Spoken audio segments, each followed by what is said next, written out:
They called me the shadow of the family, the forgotten son. While my brother, David, was the golden child, destined to inherit everything, I was just there. Birthdays were for him, celebrations were for him, and our parents' pride was reserved solely for him. I was the spare, the afterthought, always told to be quiet, to not bother anyone, to make myself small. My father built a massive business empire, and from the time we were kids, it was clear David was being groomed to take over. He went to the best schools, got the best tutors, while I was sent to a mediocre public school and told to figure things out on my own. "You're not cut out for business, Leo," my father would say, not even looking up from his newspaper. "Just find a simple job and stay out of trouble." My mother wasn't much better. Her world revolved around David. She'd throw lavish parties for his smallest achievements. But when I won a national chess tournament, she just shrugged and said, "That's nice, dear. Now, can you help the caterers set up for David's graduation party?" That was my life. A constant stream of dismissals and neglect. I ate my meals alone in my room, listening to the laughter from the dining room, where my family celebrated without me. The pain was a cold, hard knot in my stomach. But one day, that pain turned into fuel. I decided I wouldn't be their shadow forever. I would build my own light, so bright it would blind them. While they were all focused on David's business school journey, I was teaching myself to code. I spent every night, every weekend, locked in my room, not just learning but mastering the digital world. I built apps. I learned about cybersecurity. I delved into the intricacies of online markets. I did it all in secret. Using an old laptop I bought with money from a part-time job they didn't even know I had. Years passed. I moved out, and they barely noticed. I founded a small tech startup with a couple of friends. It was a struggle at first. We lived on instant noodles and pure determination. But our first product, a revolutionary data security software, took off. It grew faster than anyone could have imagined. Within 5 years, my company, Aegis Security, was a giant in the tech industry, valued in the billions. Meanwhile, back home, things weren't so golden.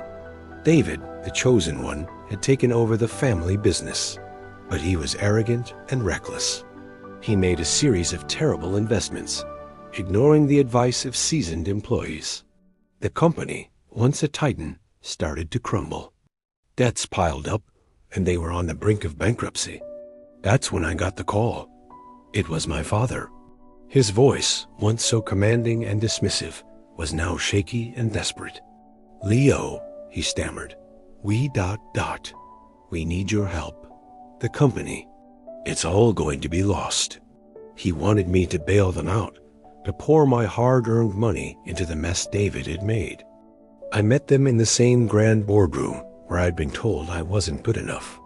My father, my mother, and David all sat there, looking defeated. "We'll make you an equal partner, Leo," my father offered, a pathetic attempt at generosity. I just smiled. It wasn't an angry smile, but a calm, satisfied one. "No, thank you," I said softly.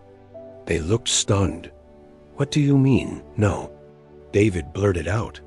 "It's your family duty." Family? I let the word hang in the air. When I was building my company for nothing, where was my family? When I needed support, where were you? You didn't want me then, and you don't get me now. I stood up and walked to the large window overlooking the city. "You see," I continued, turning back to them, "a few weeks ago, I heard about your financial troubles. So I started buying up your company's debt, all of it, quietly, through various shell corporations." A color drained from their faces. My father's jaw dropped. "As of this morning," I said, my voice steady and clear, "I am the primary creditor." "Which means I own you. I own this building, the family name, everything." I leaned forward on the table. "You're not offering me a partnership. You're begging for a job, and my answer is no." My revenge wasn't loud or explosive. It was quiet, complete, and absolute. I didn't destroy them.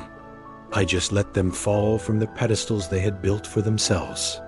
I bought the company, rebranded it, and integrated it into my own empire, making it more successful than ever. My parents and brother were left with nothing but the echoes of their own arrogance. They finally saw me, not as the shadow, but as the man who had eclipsed their entire world. What a story, right? Sometimes the best way to get back at people is to become incredibly successful. If you enjoyed this tale of sweet revenge, do me a favor and hit that like button. And make sure you subscribe and turn on notifications so you don't miss our next story. Thanks for watching, and I'll see you in the next one.